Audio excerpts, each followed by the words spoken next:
in the media conference with Lal Goel, which is brought to you by V4 News, Global TV, V4 Stream, Malnadu TV, News Gaon Se, Samvad Sarokar News, Organ Donation India Foundation and Gyan.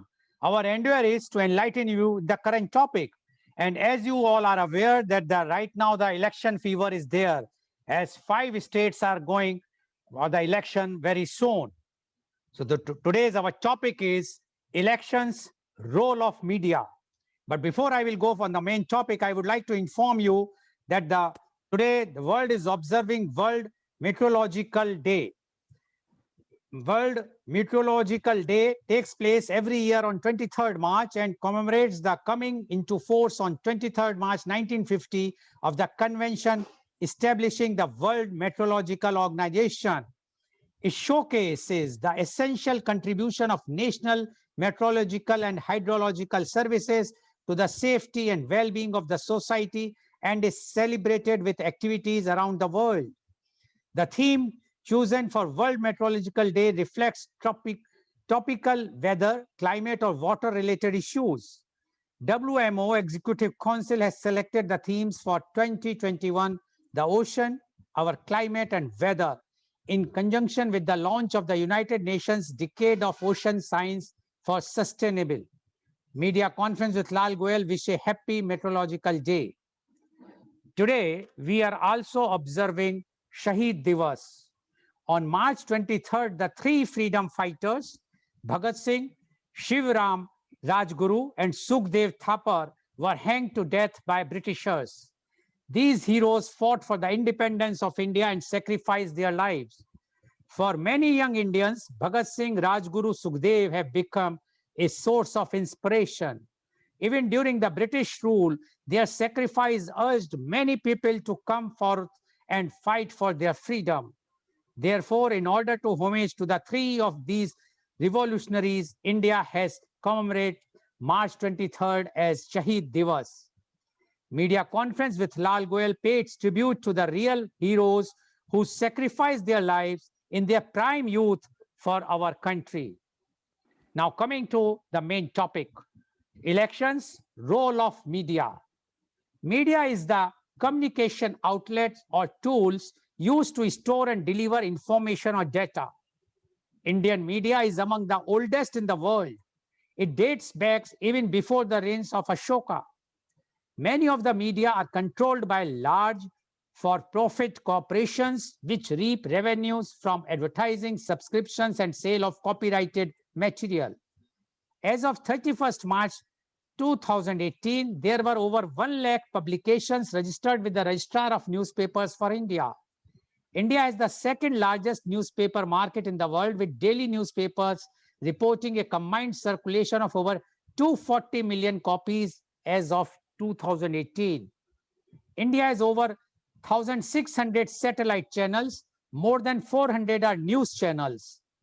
Indian media, private media in particular, have been free and independent throughout most of their history.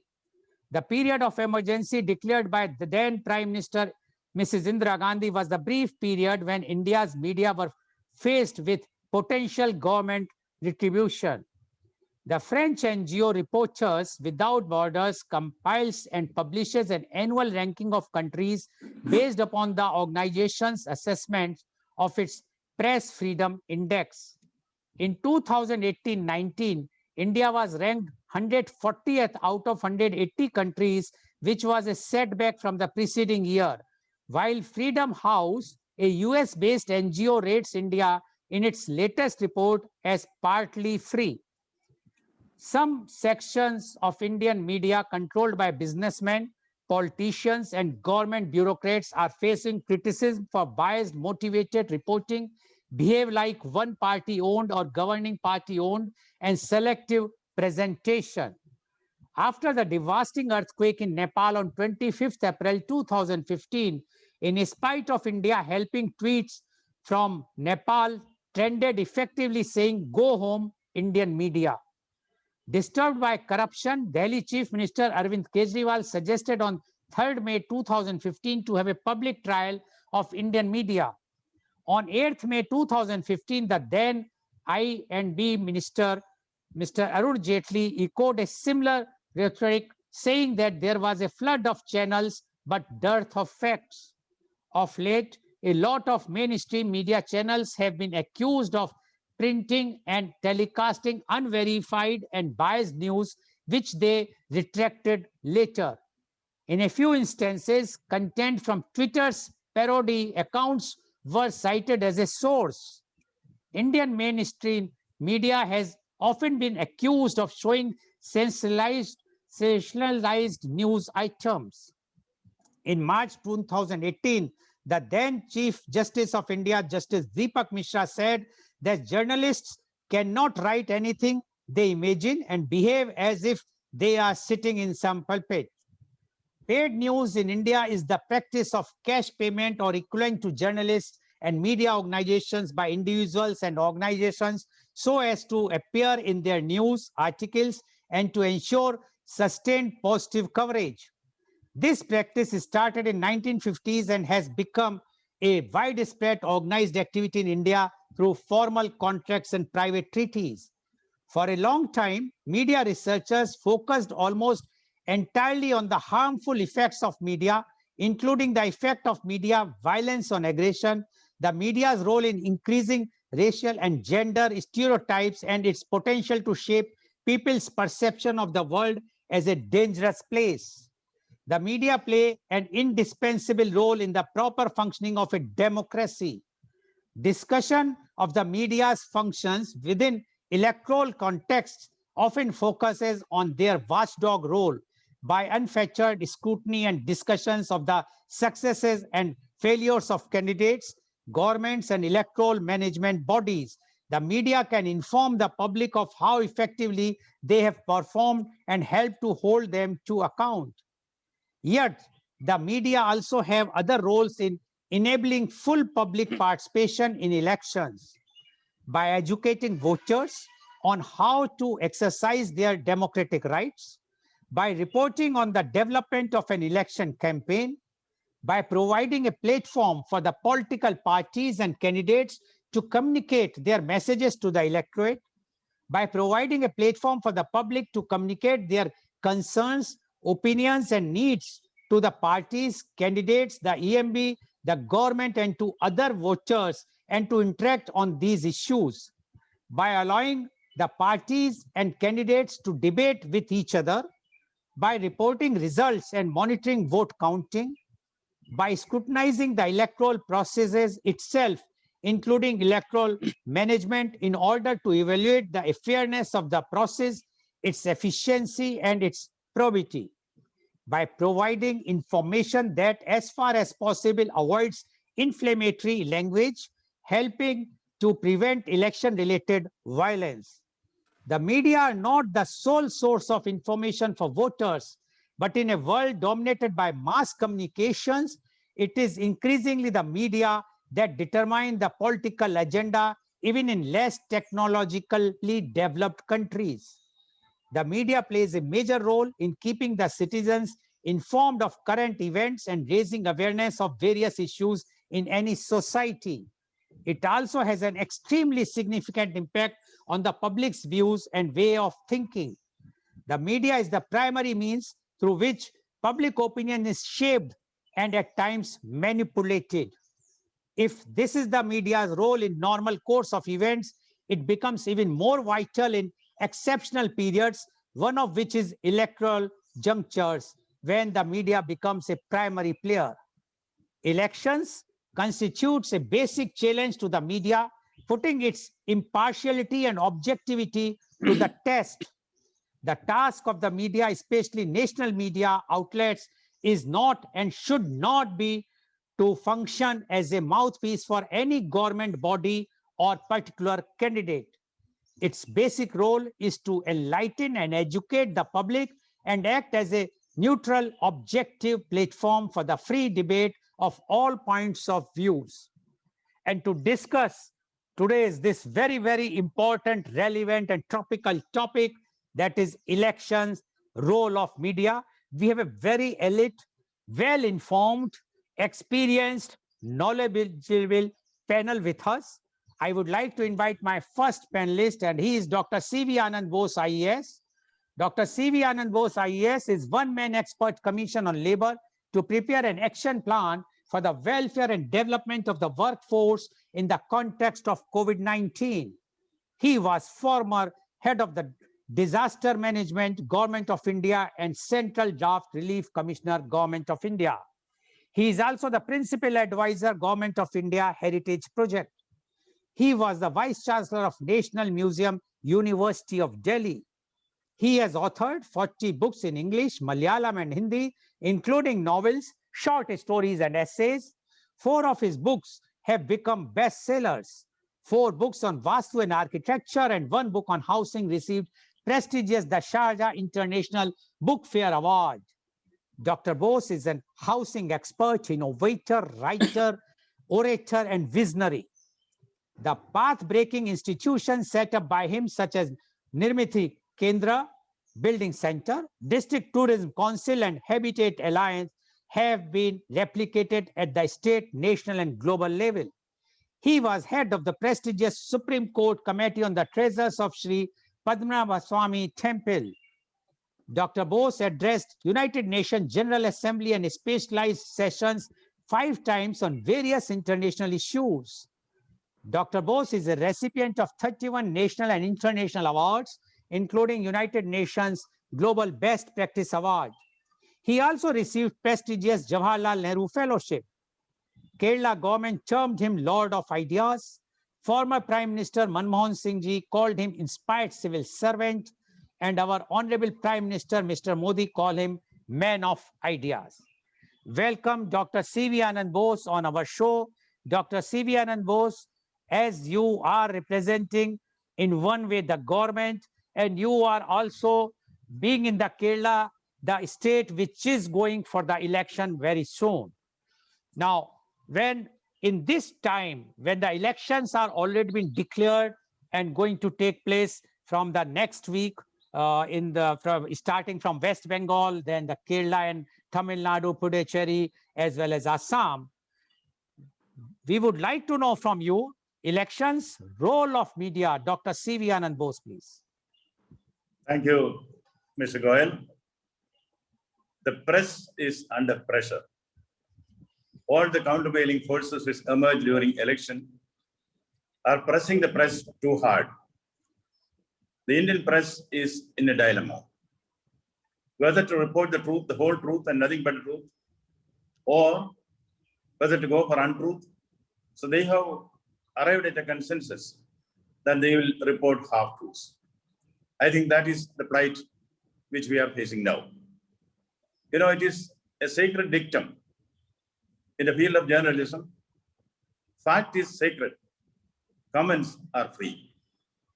And Joseph Pulitzer, the doyen of journalism in the world, he has said that our republic and its press will rise or fall together.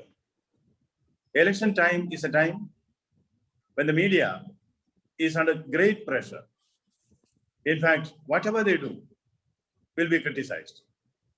I think Mr. Goel has chosen this day for this discussion because this is the World Meteorology Day, as you said.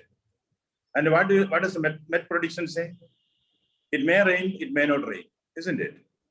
I think the election predictions of the press is also like that.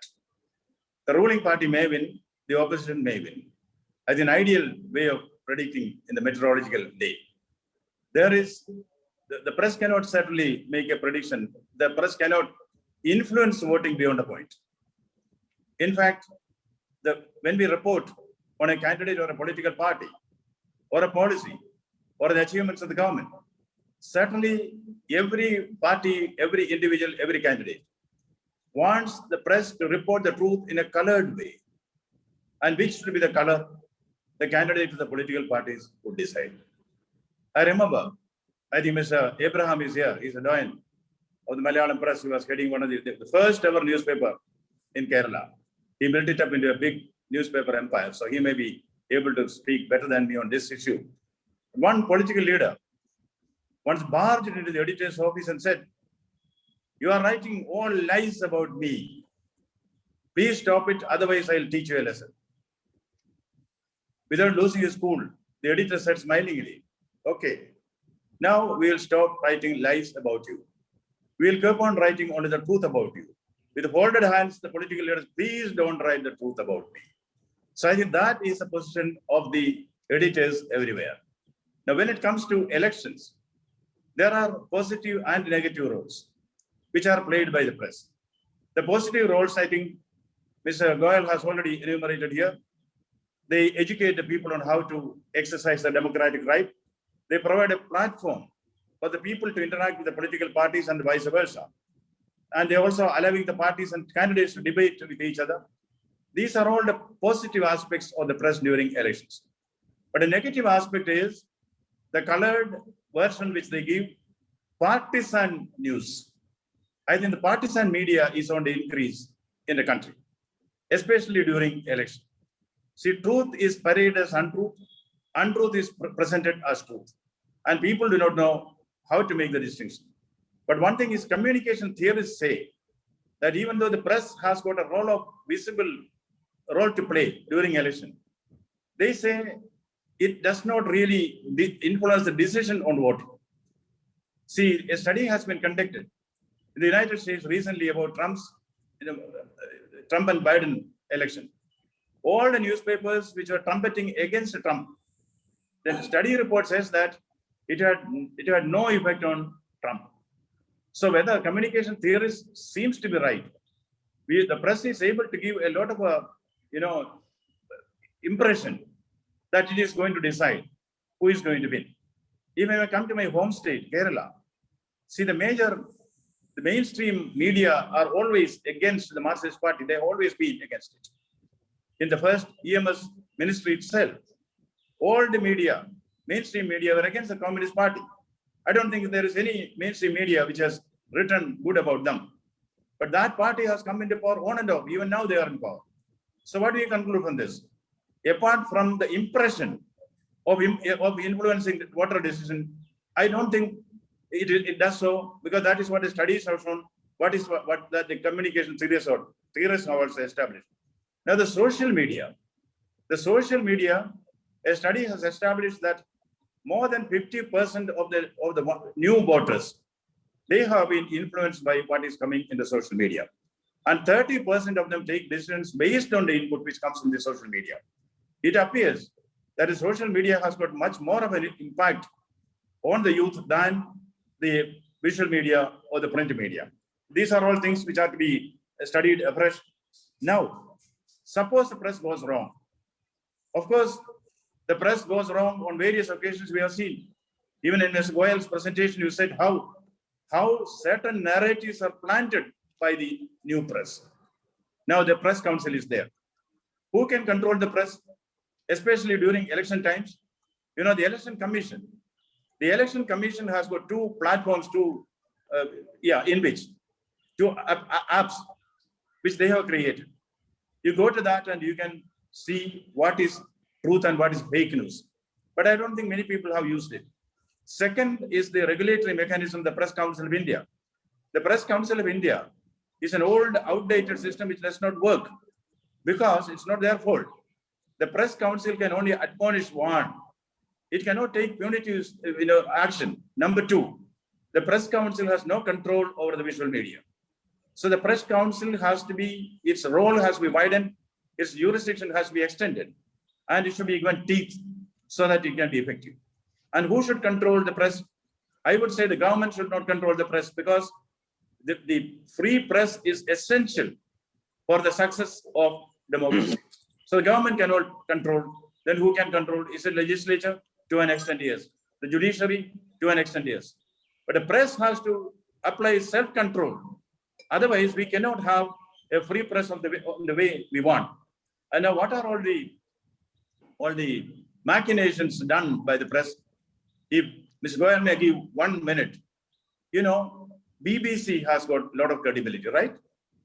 BBC once gave a news of the spaghetti farm. They said, see, contrary to what you believe, spaghetti is grown on trees. So they showed the photographs of the very farm. It is hundreds of trees with a flourishing spaghetti crop. Then they also announced that there are 250 saplings which are ready for sale. First come, first served. They got thousands and thousands of requests for the spaghetti plants. The next day, the answer came. Do you know what is the date yesterday when the news came? They said that was April 1. And more than that, you know, there is this Patrick Moore, yes. Patrick Moore had a scientific column, you know, on the television. One day he said, today we have the Jupiter effect. Jupiter and Pluto are coming on straight line with the sun. If you just jump in the air, you will levitate. Hundreds of people reported that they had levitated. One fellow even sued BBC because when I started jumping, my head touched the ceiling. So you have to give the compensation. Next day, Patrick Moore came on the screen and said, I was only joking. See the way the false news or the fake news or the joke news, how much effect it can have on the people. Therefore, the media is one of the strongest weapons in the hands of those who want to manipulate democracy. Therefore, it's very essential that the media has to hold on to the truth.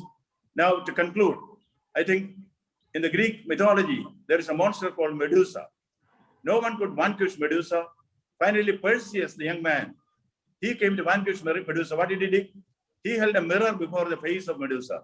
Seeing her own horrendous figure, Medusa dies of fright. If anybody holds a mirror before the Indian media, I think they will see a Medusa in that. The media has to correct itself. During election, the media certainly have a great role to play, and where they stand and what they say, whether they uphold the truth or be apostles of untruth. That has a definite bearing on democracy in this country. Thank you.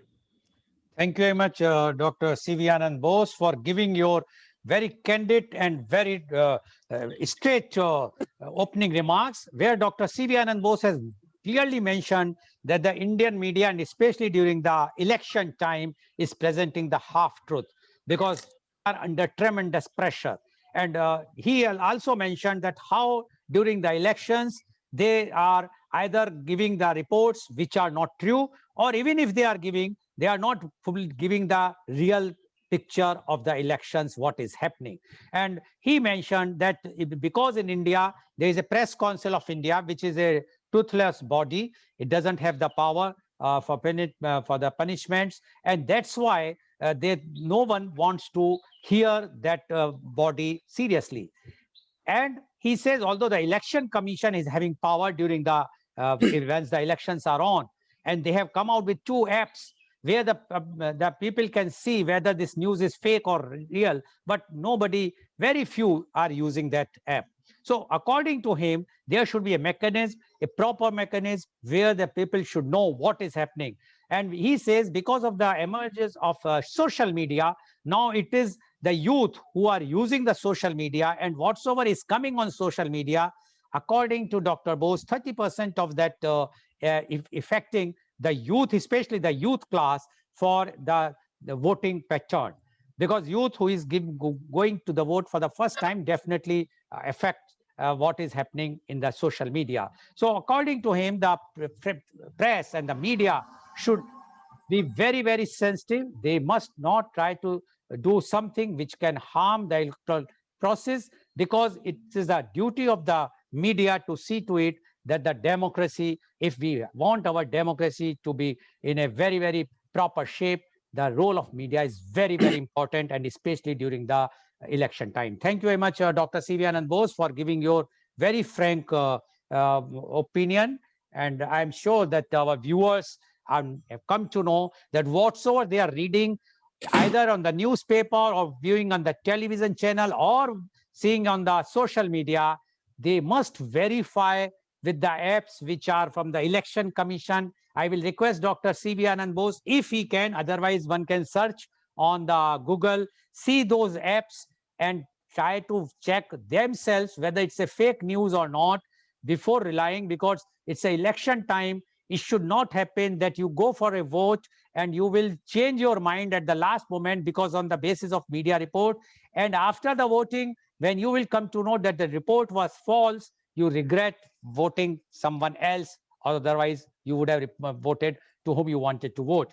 So this is the condition of the Indian media. And although I will not say, but we can very well say the media conference with Lal Goel always wants to give the clear picture. They never want to give their own opinion. They want that whatsoever the panelists, the experts in the field are speaking, that should go to the public at large. Then the people can decide what is right, what is wrong. Thank you very much, Dr. C.V. Anand Bose, for giving your views. Now I would like to invite my next panelist guest, and he is Dr. P.K. Abraham. Dr. P.K. Abraham is a dynamic leader with rocket speed in transforming organizations. Dr. Abraham had transformed the media house that was almost at the verge of a breakdown back into its glorious days. Rashtra Deepika Limited was totally reformed under his leadership during 90s. While he took leadership, the company had first Malayalam daily Deepika with 2 editions and a children's magazine and a huge balance sheet of liabilities. Dr. Abraham had totally expanded the company by bringing hundreds of youngsters into leadership roles and creating strategic revenue models around each of them. He had become the founder editor of largest circulated Malayalam evening daily Rashtra Deepika and founder editor of Krishnakan, the first agriculture magazine in Kerala from the same media house. He had started a film magazine that had become a hit overnight. Women's magazine, career magazine, etc. were also started one after the other under the same umbrella brand. Dr. P.K. Abraham was chief editor of Vikashanam newspaper from 2010 to 2014. This is the only daily newspaper of Indian National Congress now functioning. Vikashanam newspaper was started by Mr. A.K. Anthony, the then KPCC president, and inaugurated by Mrs. Indira Gandhi, the then Prime Minister of India. Almost 25 years later, today Dr. Abraham maintains the same spirit of dynamic and strategic leadership, transforming establishments one after the other. At present, he is the CEO of the True Coat Paints Kochi. Dr. Abraham was general manager of fertilizers and chemical Travancore, popularly known as FACT Limited. He was director of the famous McFast Business School in Kerala and dean of Xavier Institute of Management, Bangalore. Welcome, Dr. P.K. Abraham, on our show. Dr. Abraham, you have heard what Dr. C.V. Anand Bose, IAS, has mentioned in his opening remarks. Now, we would like to know, because you were associated with one of the, or the only the top, the #1 newspaper, Malayalam newspaper, which started in the very beginning, as Dr. Anand Bose has also mentioned. And you have also been associated with a Congress, Indian National Congress newspaper in Kerala. And you have turned around the newspaper with your foresightedness. Now, we would like to know the elections, the role of media. Dr. P.K. Abraham, please. Thank you, Editor Goel ji. Also, I would mention Dr. Ananda Bose and also my other fellow panelist, Colonel G.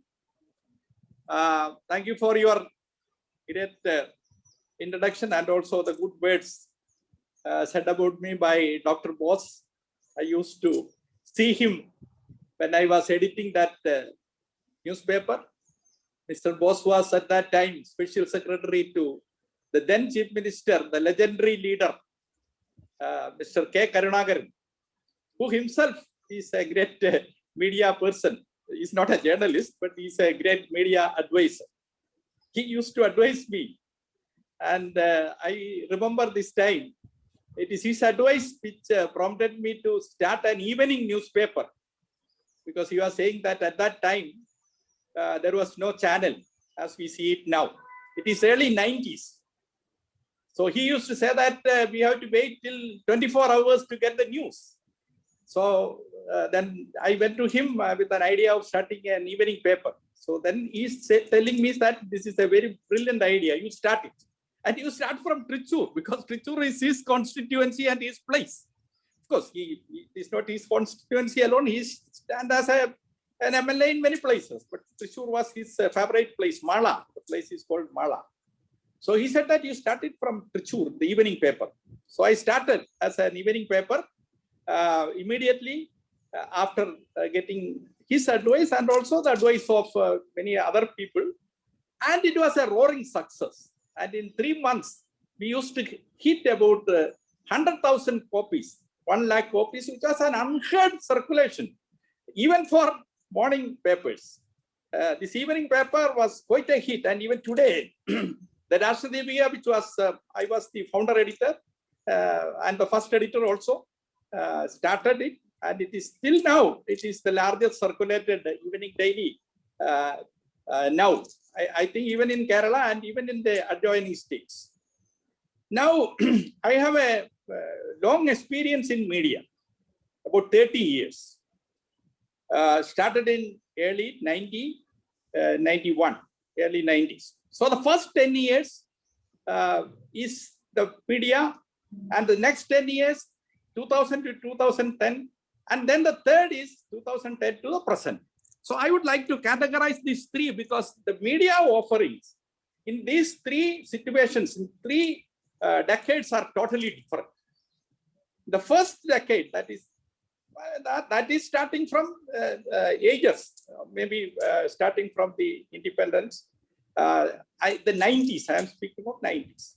90s, it was only the print media which was predominantly influence people's reading.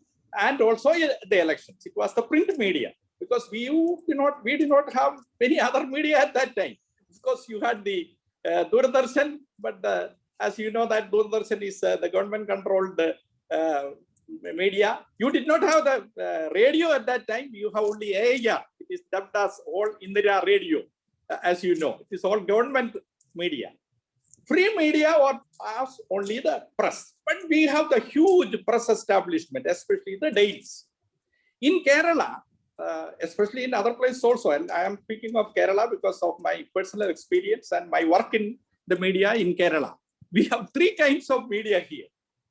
We had a kind of media, a large number of newspapers, a few newspapers which are controlled and operated and owned by religious groups. For example, the Deepika, which I have been the editor and the printer and publisher and the MD. This is owned by the Central Travancore Syrian Christian community, by one of the church groups, that is CMI. Then you have other media owned by or mainly for the religious groups or caste groups, like your Chandrika owned by the Muslim community, your Kaumudi owned by the Irava community, your Kerala Times owned by the Latin Christian community. Like that, you have the media owned by newspapers, daily newspapers, I am saying, because then the media, of course, you have the weeklies, you have the monthlies and all that. But basically, when we say on an election context, it is the newspapers which are daily newspapers which are important. Then there is another group of papers that is owned by the parties in Kerala. In other places also, you have that. Here, Communist Party has the Deshabhimani. Then Congress has Vishanam. I was the editor for Vishanam, chief editor for the Vishanam for 4 or 5 years. Then, of course, you have Janayugam and a couple of other. You have the BJP owned newspaper, Janmabhoomi. So another set of newspapers owned by the parties. One set, as I said earlier, owned by the religious groups. And the third one is business newspapers, mega huge one. Business groups were running it, like Malayalam Manorama. Everybody knows Malayalam Manorama, the largest circulated Malayalam paper or language paper. It is almost equal to the largest circulated English newspaper, like your Times of India. It's a huge one. Then you have the Madhubhumi, again, another mass circulated newspaper. So these were the 3 kinds of papers. And these papers were very powerful at the time of the elections. They report as I told you earlier, they report the election news, and there were times that more than 90% of the newspapers were siding only one party or one kinds of parties, UDF. And LDF had very little mass circulated or class circulated newspapers to support them, except their party paper. Nobody was supporting them. Strangely, still, we could see that, and when the election results are declared, as Ananda Bose said, the first communist ministry under EMS in 1957. It is despite all the newspapers, except Desabimani, were against them and writing, reporting, and then theorizing and then propagating anti-communist propaganda or anti-communist news. And then you can see alternatively, despite all these newspapers reporting and the large number of newspapers citing them, it's all the people choosing left and right. So though people were watching this, people were swayed by this, influenced by this, finally the people make their own decision. It is not that large number of or a 90% of morning papers or the daily papers reported that left is good or right is good. They make their own informed decision. How they come to that decision is a different story. We will analyze that later. That is not our topic. Now from 90 to 2000, this was the scene dominated by the mass circulated, class circulated, and the small newspapers, daily newspapers. From 2000 to 2010, the next decade, the first decade of the century, you could see that there is a huge explosion in the media field. Apart from the print press, that is the daily newspapers, dailies, you could see that there is an explosion of visual media. The visual media, the electronic media, your satellite channel, and your radio.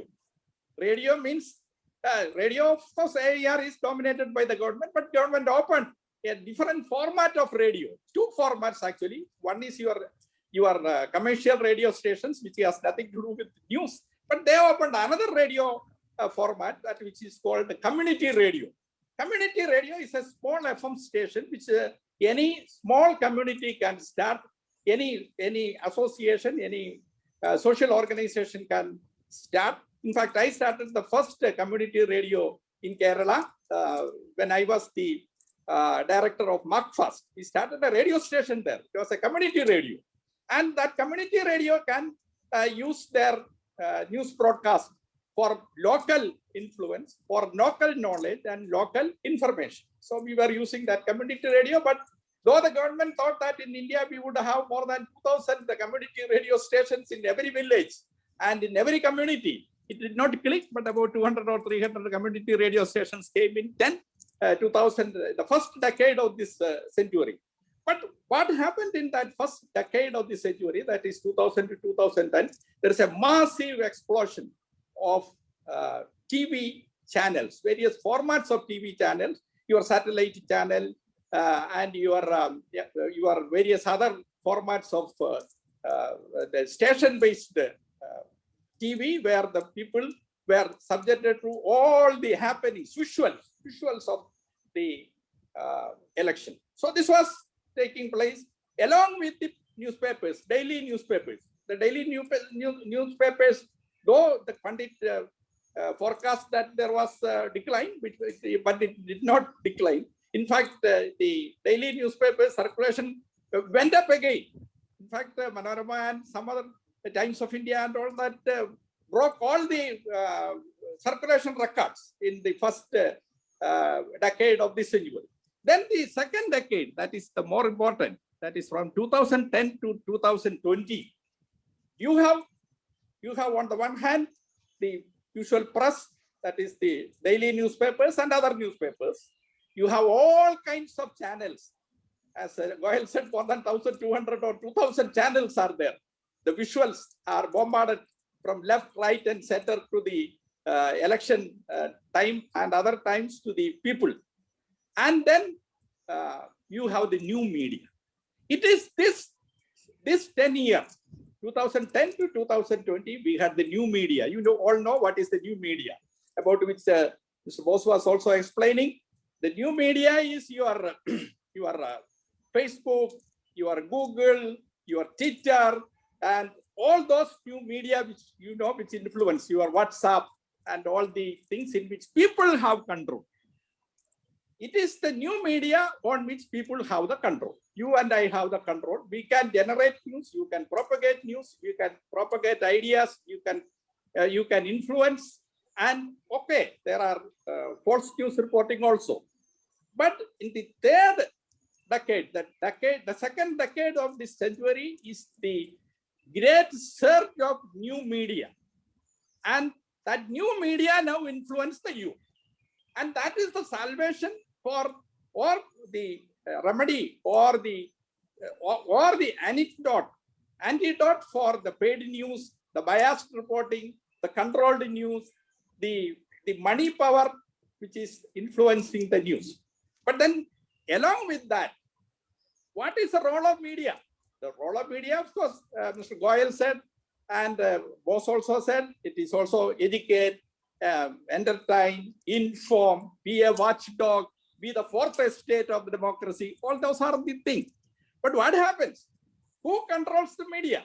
The media, as you know, whether it is social media or the print media or the electronic media or the satellites, it's all controlled by big money people. Money business, it's a huge business. Maybe media business is one of the 5 big business. It is equal to arms and ammunition. It is alcohol. It is iron and steel. It is your energy business. It is your pharmaceutical. It is something like that. Is that big business is the media business. Look at the combined net worth of 3-4 huge media like your Facebook, like your Google, like your Twitter, like your Instagram. All those things together may be the biggest business. So who decides? Is it the journalist? Is it the consumer? Is it the people in an election which decides the media agenda? It is decided by the owners of the media. And that is what is happening in most of the democratic countries. There is the media is biased, whether it is in West, whether it is in America, whether it is in India, they are biased. They have their own agenda. Probably they may not advertise their agenda, but they have their own agenda. And that agenda is controlled by the owners, the people who put money for that, people who put that publication or whatever that. That was the case earlier, that was the case later. The only silver lining now for the last 10 years is the advent of the new media, which there is no monopoly for that. Of course, there are owners for that. Facebook has an owner, Twitter has an owner, Google has an owner, but still people can feel more empowered because this is we can put our news, we can put our editorial, we can put our views, you can influence. So this is what is the new thing in the last 10 years happening, which is quite good for the people, good for the democracy. And that is why, as Mr. Ananda Bose earlier said, despite almost 90% of the media saying or siding UDF, in alternate year, the LDF comes to power in Kerala. Despite 90% of the press saying that UDF is to come, only the 10% supporting LDF, every alternate 5 years, the LDF comes to power. Why is it so? Because the people make their own informed decision despite the press.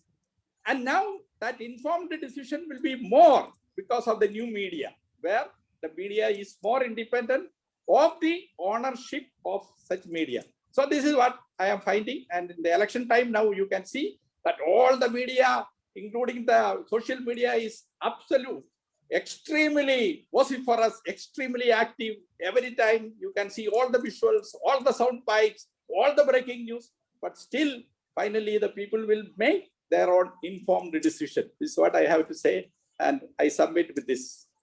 Thank you very much, Dr. Abraham, for giving in details the analysis of the media, and especially at the time of the role of media during the election. And one very important analysis which Dr. Abraham has made is that the media is controlled by the three groups, and especially because he belongs to Kerala, he has given the examples of Kerala. But what he says, that is a religious group which owns the media earlier.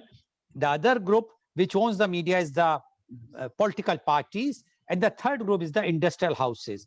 And these three groups used to dominate the media scenario in not only in Kerala, rather in all over the India, or in many cases in other countries also.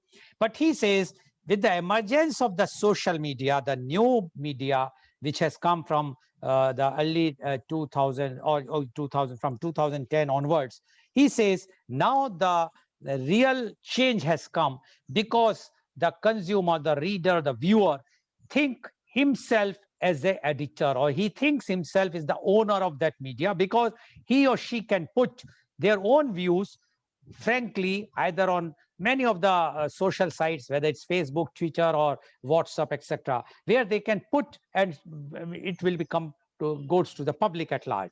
Now, according to Dr. Abraham, this is a very positive change, but only problem is that this becomes very active, super active during the election time. And at that time, whether the reporting is correct, wrong, or not, it all depends how the things can be projected.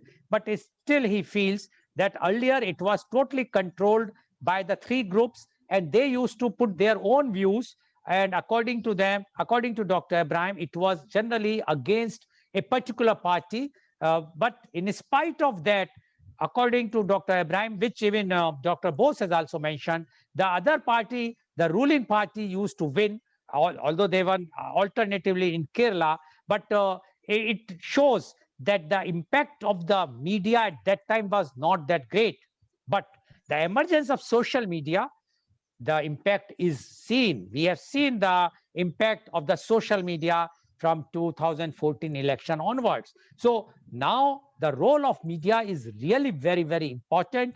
It has to be controlled, not controlled by the government, but they should have a self-regulation, self-control, so that no misinformation, no lies should go to the society at large, and especially during the election time. Thank you very much, Dr. P.K. Abraham, for giving such a nice analysis. I'm sure our viewers are been enriched, enlightened by such type of your reporting. Thank you very much. He is Colonel S. Dinney, retired. Colonel S. Dinney is a contemporary writer now based at Kollam. Colonel Dinney served as an Indian Army Infantry Rajput Regiment officer for more than 20 years. He has first-hand combat operational experiences after having served in multiple tenures in Kashmir Valley, Northeast India, and along the line of actual control in Ladakh. In Kashmir, he served for 8 years, both along the line of control and in Rashtriya Rifles. He served as a military observer with United Nations in Congo. He commanded an infantry battalion at Pongong Teso for 2 years. After command of battalion, he was nominated for the prestigious Higher Defense Management course. He was posted as a faculty in Defense Services Staff College, DSSC, Wellington, Tamil Nadu. He took voluntary retirement from the army. He is Masters in Defense and Strategic Studies from Madras University. He completed a graduate certificate course in Strategic Studies from Takshila Institution, Bangalore. He undertook the Kauchalya Fellowship Program with India Foundation. Currently, he is pursuing MPhil in Defense and Strategic Studies from Madras University. He contributes articles in many publications as well as on digital media such as Dinalipi.com, Swarajya, The Print, Rediff.com, USI Publications, MoneyControl.com, and Malayalam newspapers. He participated in various panel discussions on English, Hindi, and Malayalam TV channels, and also on online website. Welcome, Colonel Dinney, on our show. Colonel Dinney, what Dr. C.V. Anand Bose and Dr. P.K. Abraham had spoken. And they both have given their opinions about the role of media during election times. And both are very candid, very forthright, and they have given their frank opinions. They have given the past experience of their own because they were in the public life for many, many decades now. Now, you being a officer in the army, after which when you took the VRS, you have started writing in different newspapers, in the websites and whatnot. So you are using all formats of the media. You are using the newspapers, you are using the channels, the TV channels where you are appearing, as well as you are also using the digital media, the new media. So you have the experience of the contemporary things which are happening today. So we would like to know from you now the elections, the role of media. Colonel S. D, please. Thank you, Mr. Lal. Thank you for inviting me for this show. And I have a very unenviable task of speaking after two illustrious speakers and such legendary figures in their own right, both Dr. Bose as a bureaucrat and Dr. Abraham as a well-known journalist. So, I have a real job at my hands, and I'll try my best to do justice to it. Now, I already all three rather have covered all the issues which are very pertinent. My hypothesis or my understanding, and I speak both as a common man who's been following things, and what we feel today is that since the topic itself is role of media in elections, so I will take the candidates as somebody representing the entire elections. So my contention is that today, is the candidates using media for relevance, or is it the media using the candidates for relevance? So I go by that, and whatever I have heard before, but I strongly believe that it is actually from where it, like what Dr. Abraham also mentioned, from where it has, where earlier the media was a source of influence for the candidates.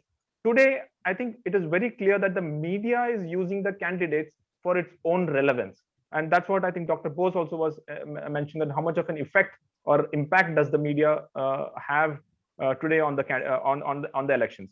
And why do I say so is that the media is using the candidates for relevance is because, and when I'm saying talking of media, I'm talking of the contemporary or the traditional media. I'm not talking of the new age media or the social media.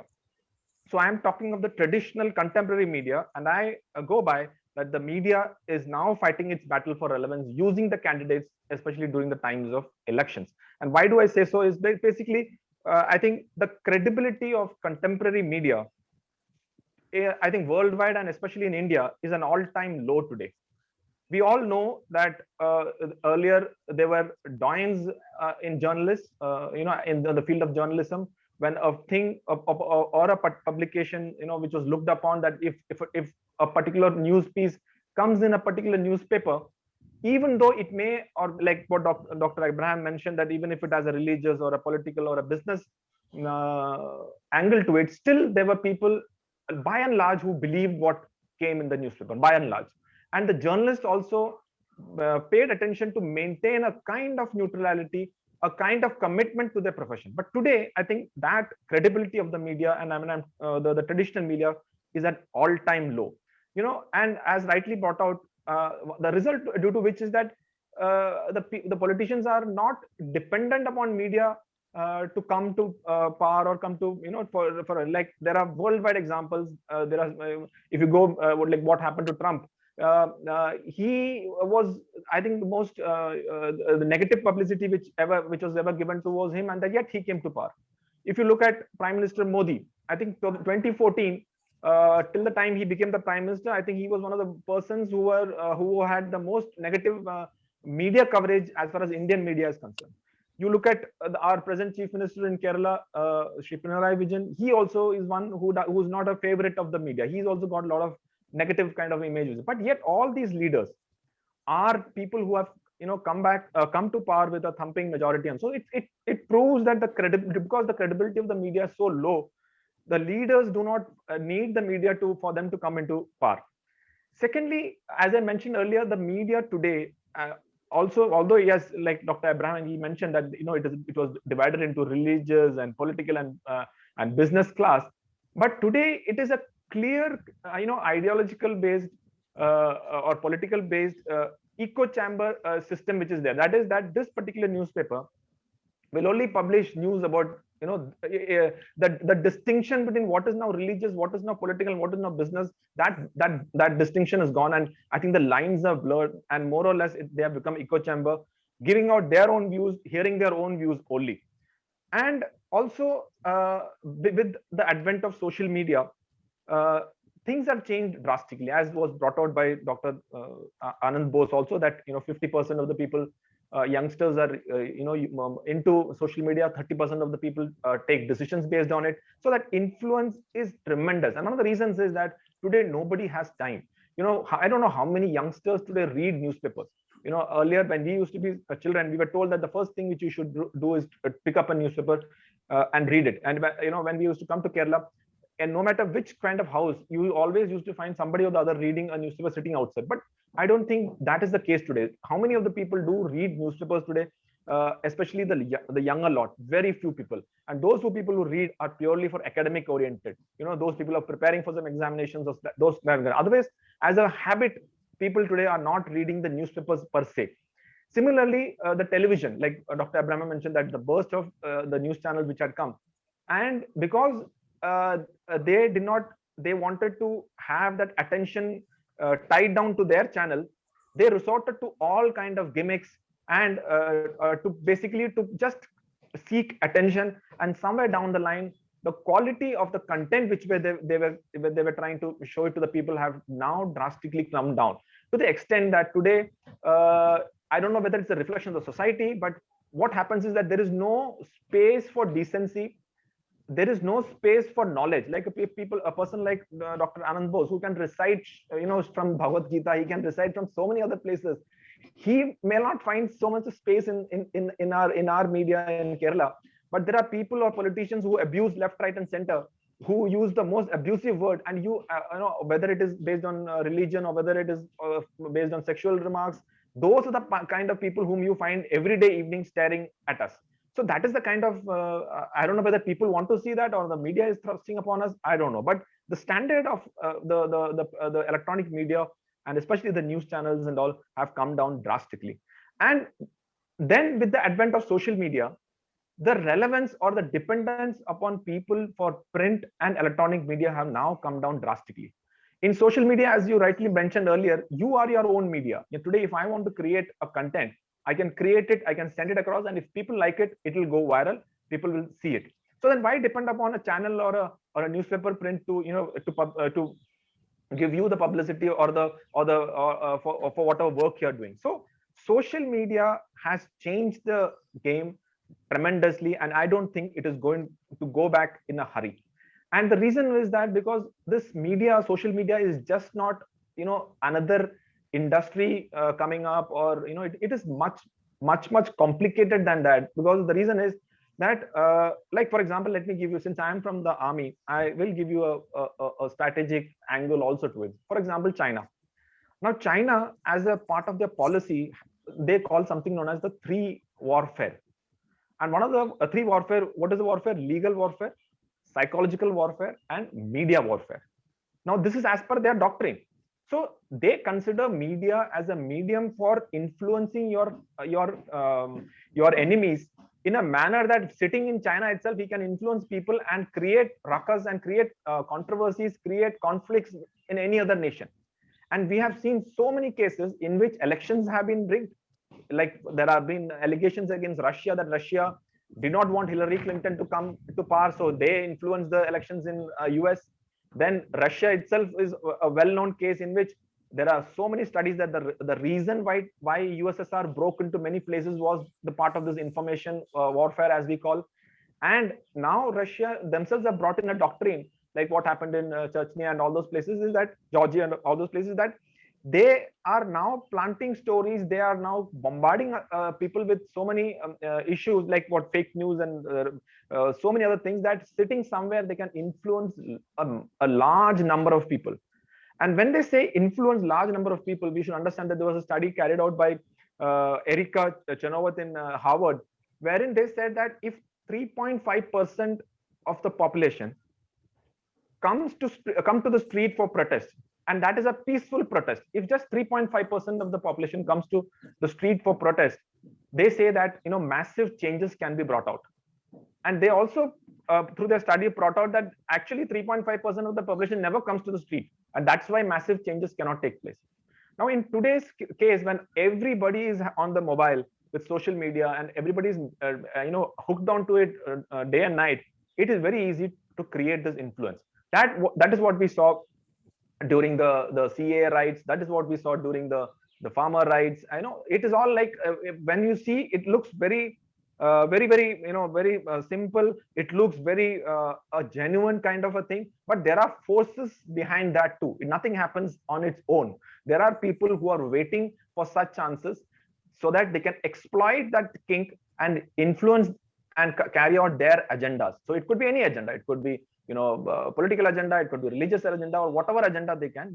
They definitely are looking for these opportunities. Therefore, elections are a good opportunity for such forces also to come to play. And we have seen, I think, the biggest and the oldest democracy, if US itself says that they have been affected, and that too by somebody like a rival like Russia. So you can imagine what kind of a state with what others are, and especially a country like us, how much where there is so much of caste politics, there's so much of religious politics, there's so much of diversity, how easy it is to influence through social media. So what I'm trying to say is that definitely there is a shift towards social media, and social media remains remains one of the challenges as well as opportunities for all those people who are part of the elections.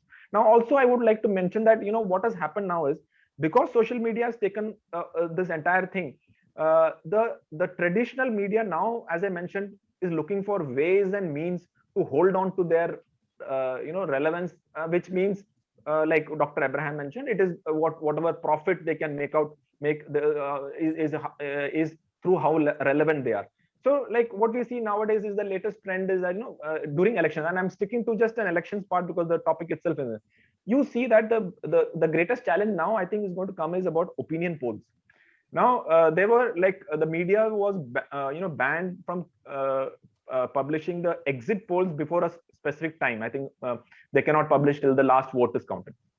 Now, because they feel that the election commission felt that it's a means for influencing the voters, and especially if there are multiple phases in a particular state, only after the last phase can be. Now what we see a new phenomena in which the opinion polls are being created in such a manner, and that to create an impression that X is going to come or Y is going to come and such like things.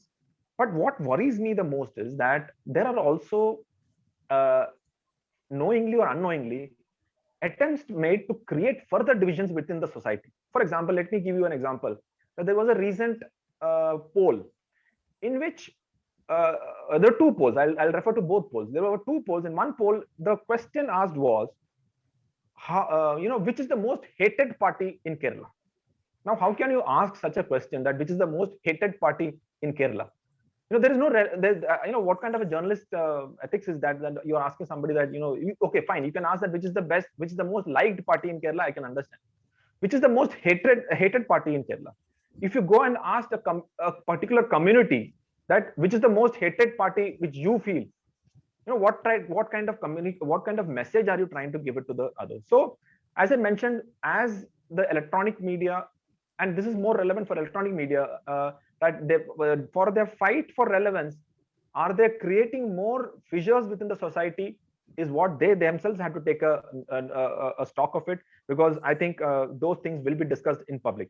So all in all, what I can say is that today the candidates are not using the media for their relevance. The media is using the candidates for relevance during these elections. That's all I have to say, Dr. Goel. Thank you very much, Colonel Dini, for giving your analysis as you mentioned yourself that you are as a lay person, you want to analyze it. And you mentioned that it is not the candidates who are using for their relevance, rather the media houses are using the candidates for their relevance or the parties.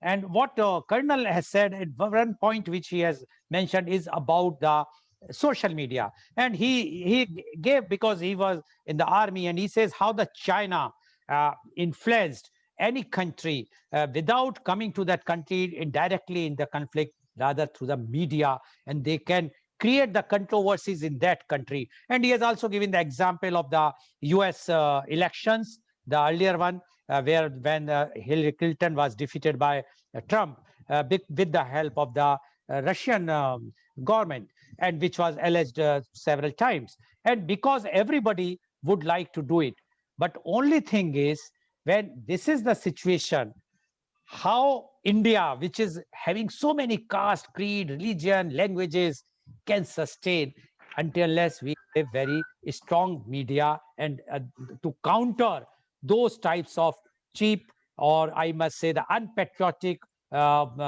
medias perpetrated by or generated by the third country, not by our own country. One has to be very, very clear about this.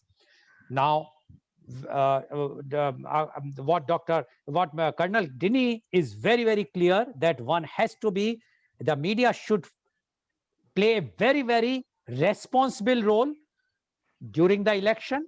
They should not create any types of controversy, unnecessary questioning, and especially his indication is towards the electronic media, that they must behave in such a way, they should be impartial.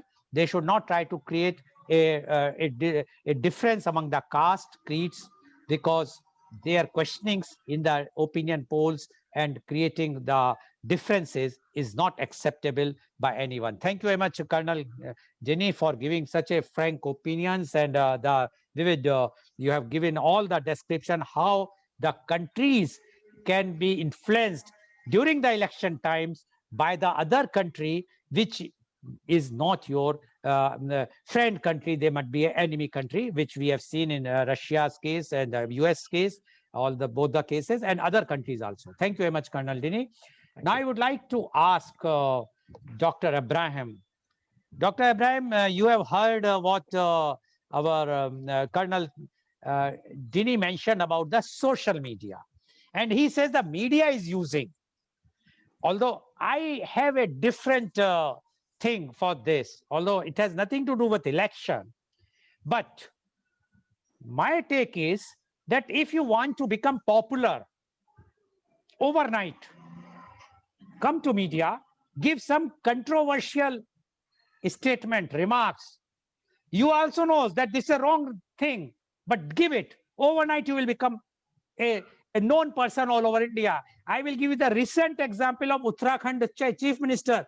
I personally was not knowing his name. I am not sure what about you. But now he become not only in India, all over the world.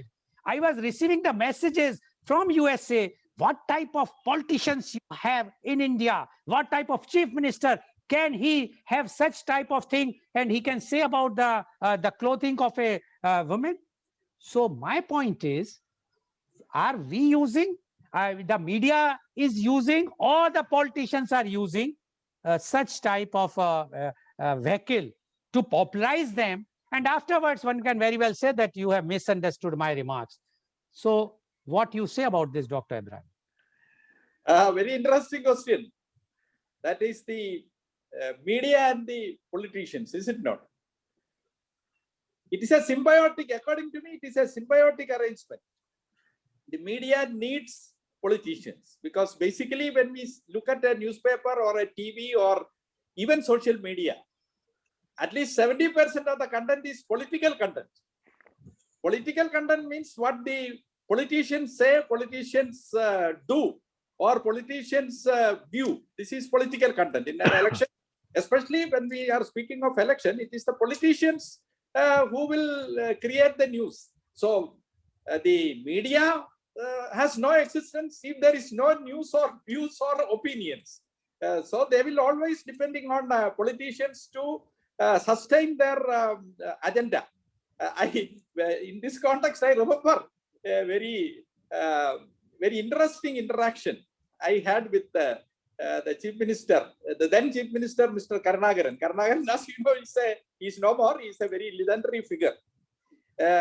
occasionally we put some negative news, especially in our evening paper about Mr. Karnagaran. So there will be a big hue and cry from his chelas or his friends, his followers. Look at this fellow, this young editor writes about our party, or indirectly say that his son Murali is doing this, especially his son Muralidharan. We occasionally write something about his, he's a very interesting person at that even now. So we used to write about his various activities and all that. Karnagaran occasionally appears that he is a little perturbed. But I make a point to see this Mr. Karnagaran. So when I used to meet him whenever I go to Trivandrum, I have no problem. I can walk into his chamber and see him. And he is in that way with most of the journalists and editors, because he knows the value of the newspapers. So he will say that, he calls me a doctor. Doctor, you should see that we should be in the newspaper. And the son, my son Murali should be in the newspaper. I should be in the newspaper. Suppose you blacked out, then we have no existence. We have no political existence. We live, whether it is positive news or negative news, every alternate day, our name should come in the newspaper. Only through newspaper, we have life. Suppose all the newspapers decide that we don't publish anything about Karnagaran for the next 2 weeks or 3 weeks, we are out. Nobody will bother about us. So it is a symbiotic arrangement, and the news is created by the politicians, and the news is carried by the media.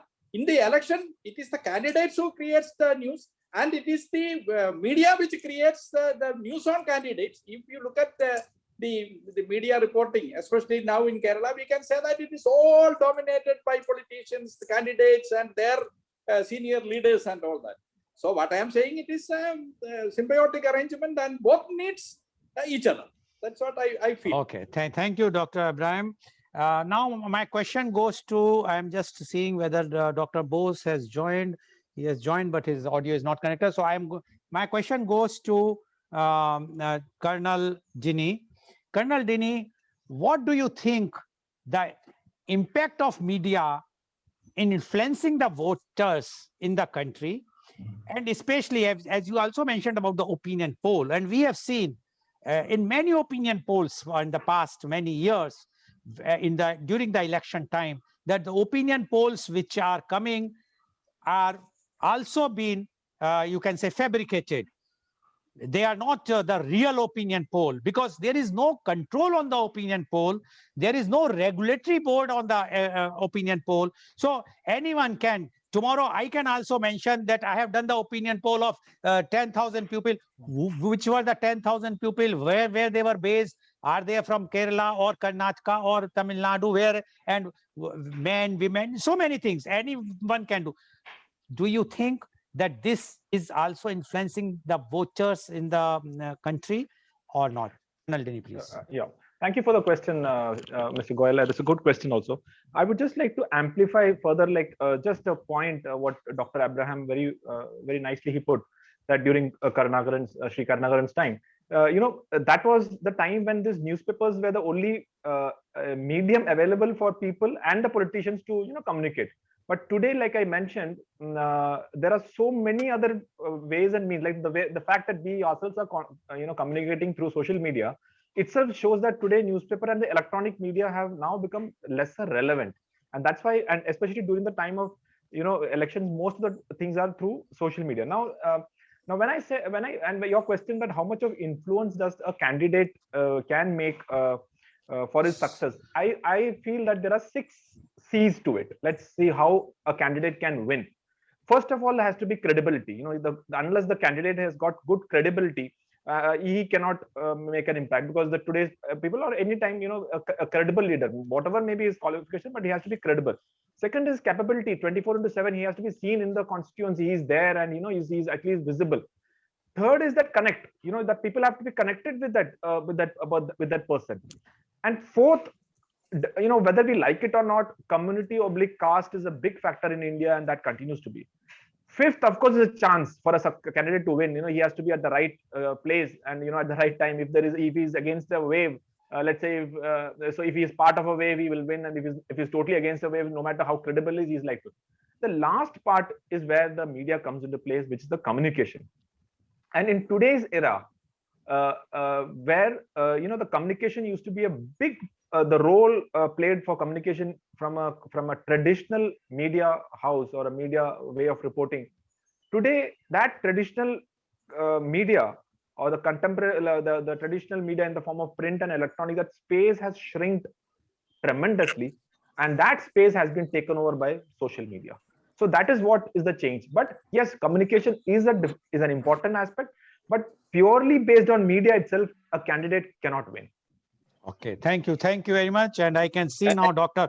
Bose, he is there. So my question goes to Dr. Bose. Dr. Bose, I know that you are busy in that being such a senior officer, and especially you are working day and night. Dr. Abraham has given his views. Colonel Dinny has given their views, and they are very, very clear that the media is partial. It's not impartial at all. But only thing is that they are influencing up to an extent, and only the social media influence is there, as you have rightly said. Now, my question to you is, do you think the media does influence the outcome of elections, especially in India?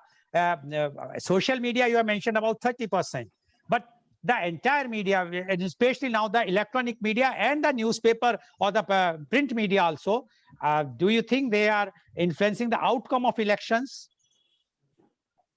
So the media has certain role to play in any election, most of which has been reiterated by you in the introduction, in educating people, in creating awareness about them, about the election, and also telling them the procedure about the election. Quite a bit of role is played by the media in a very, very successful manner. But whether the outcome of election is influenced by the media, we can't say that the voting decision depends on what the media dishes out. The media certainly is a conduit through which information reaches the people.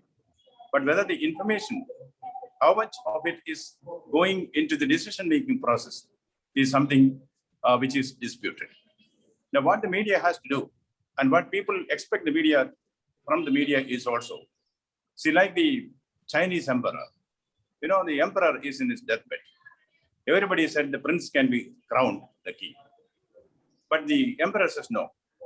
He has to go out and live with the people and learn many things which he has not learned in the palace. The prince does so. Comes and reports to the emperor what he learned from the people. Everybody says that prince has learned enough. But the emperor says no. He has to go to the hermit in the forest and learn something from him. The hermit tells the prince, you go and listen to the sounds in the forest and report it to me. He listens to a lot of new sounds and report it. He said, no. The hermit says, no. There are a few other sounds.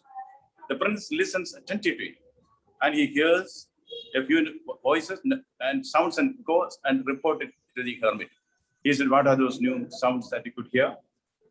I could hear the sound of the daybreak. I could hear the sound of honey getting filled in the flower. Then the hermit says, yes. You are able to see what others do not see. You are able to hear what others do not hear. You are able to listen to the sound of silence. The media should also be able to see what others do not see, hear what others do not hear. Then only the credibility of the media will be taken seriously by the people. I think seeing beyond what is in front of your eyes, seeing the news behind the news, that is what calls for tremendous journalistic acumen. We are glad that there are many journalists in this country who have this acumen, and their contributions to building up this country as a democratic nation and also keeping up its prestige as the largest democracy has been intact. Certainly, the press has a great role to play, but the press has to be very discreet. The press should have a no-nonsense approach to truth. There should be zero tolerance for parading untruth, especially during the time of the election. I think if that is done, the Indian press will certainly be an asset to the greatest democracy in this country. It can even be a model to the whole world. Let us hope that this election will prove that the Republic and its press as Pulitzer said, the republic and its press will rise or fall together. Thank you. Thank you, Dr. Bose. Now, my question goes to Dr. Abraham.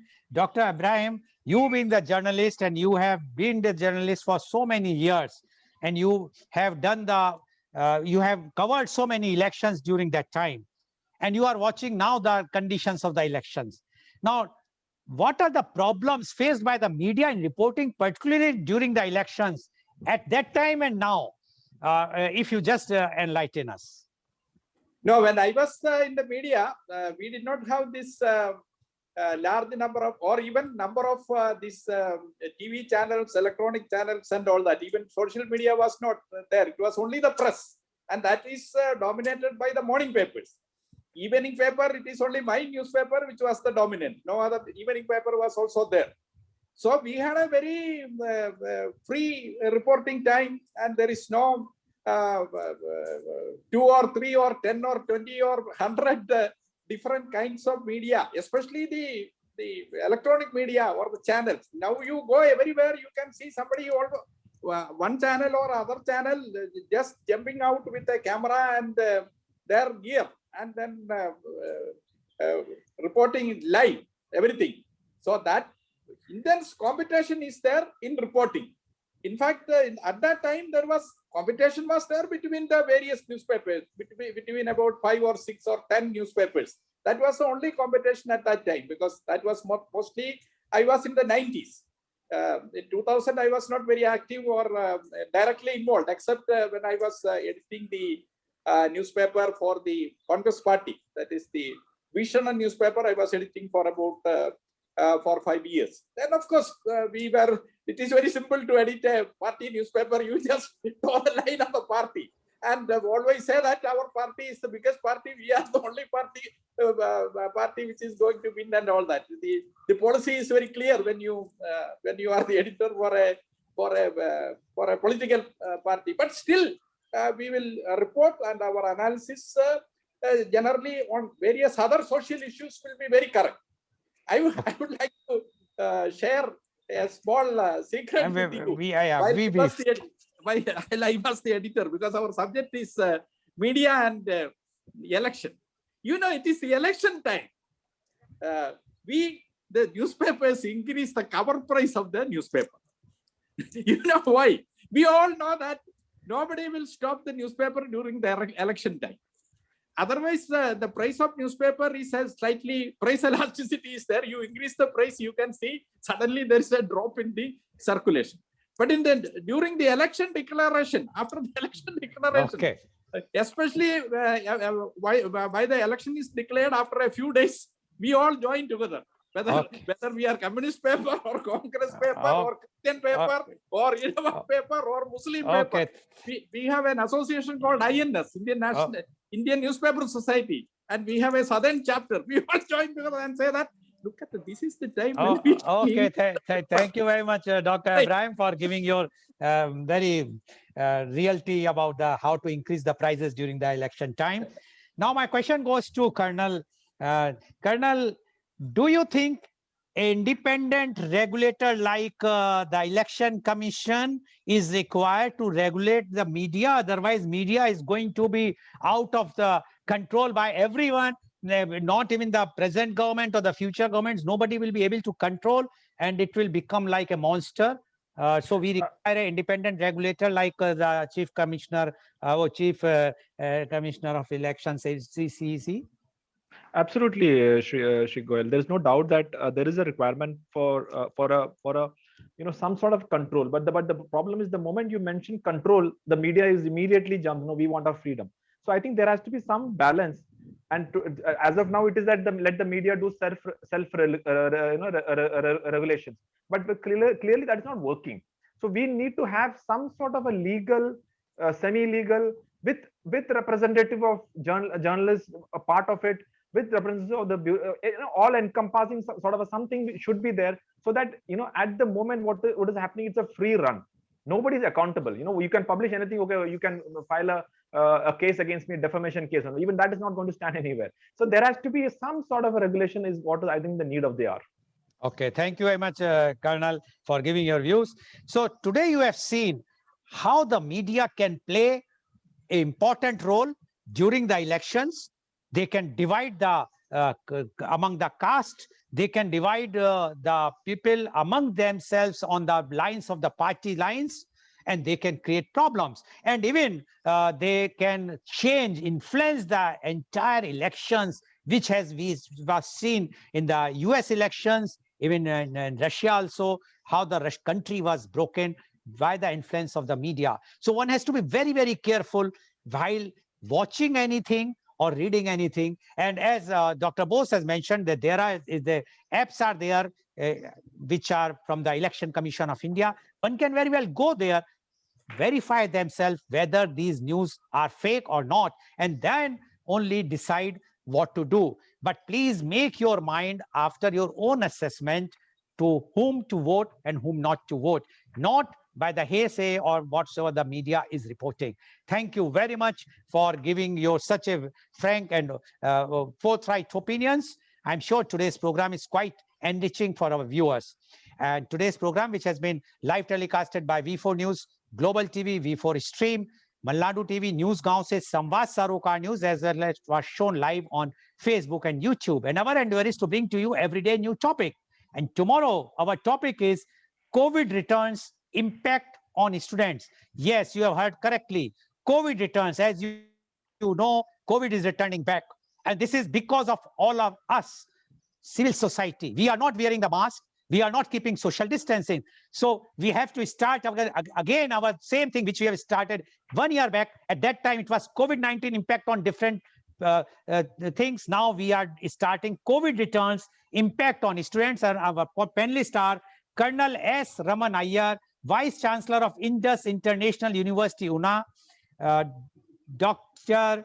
Manish Srivastav, Dean, R&D Research and Development, LNCT Groups of Colleges, Bhopal, Professor Dr. Vinita Rai, Registrar, Evaluation, School of Social Work, Roshni Nyalay, Mangaluru, Miss Parul Jindal, Director, Narayani International School, Member Advisory Forum, Aligarh Smart City, Aligarh, Mr. Rakesh Kumar Jha, Civil Service Coach, Managing Director, Discourse Academy, Delhi.